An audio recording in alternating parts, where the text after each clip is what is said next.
దేశంలో బీహార్ అసెంబ్లీ ఎన్నికలు హాట్ టాపిక్గా మారాయి. బీహార్లో రెండో విడత అసెంబ్లీ ఎన్నికల ప్రచారం ఇవాళతో ముగియనుంది. చివరి రోజు ఎన్నికల ప్రచారం కావడంతో ప్రధాన పార్టీలు హోరాహోరీగా ప్రచారం నిర్వహిస్తున్నాయి. బీహార్ రెండో విడత ఎన్నికల ప్రచారంలో బీజేపీ అగ్రనేతలతో పాటు కేంద్ర మంత్రులు, బీజేపీ పాలిత రాష్ట్రాల ముఖ్యమంత్రులు ప్రచారం నిర్వహిస్తున్నారు.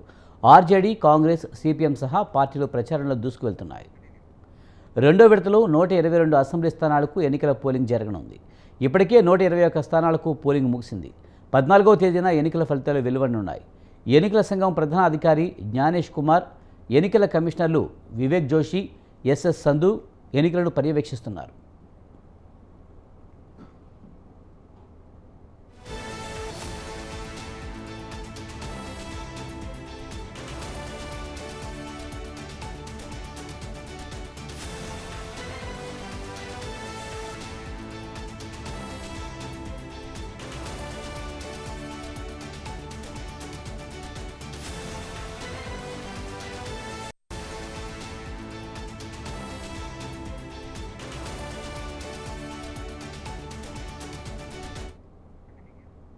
నవంబర్ 6న బీహార్ అసెంబ్లీ ఎన్నికల తొలి విడత పోలింగ్ ముగిసింది.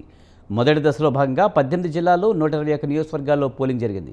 అత్యధికంగా బెగుసూరాయ్ నియోజకవర్గంలో 59.82% పోలింగ్ నమోదైంది.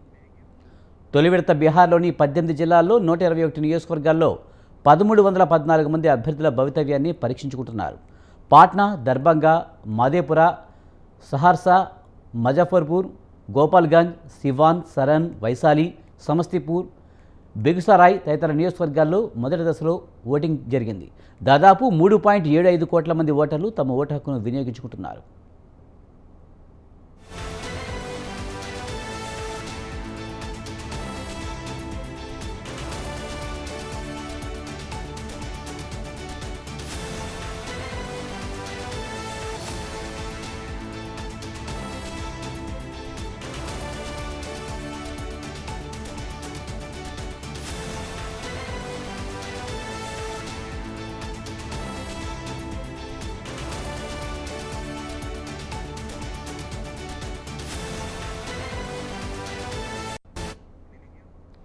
పాట్నాలో ఆర్జేడీ అధినేత లాలూ ప్రసాద్ యాదవ్, ఆయన సతీమణి రబ్రీదేవి, మహాగఠబంధన్ ముఖ్యమంత్రి అభ్యర్థి తేజస్వి యాదవ్, ఆయన భార్య రాజశ్రీ యాదవ్, లాలూ కుమార్తెలు మీసా భారతి, రోహిణి ఆచార్య ఓటు హక్కు వినియోగించుకున్నారు. కేంద్ర మంత్రి గిరిరాజ్ సింగ్, బీహార్ ఉప ముఖ్యమంత్రి విజయ్ కుమార్ సిన్హా లఖీసరాయ్లో ఓటు వేశారు.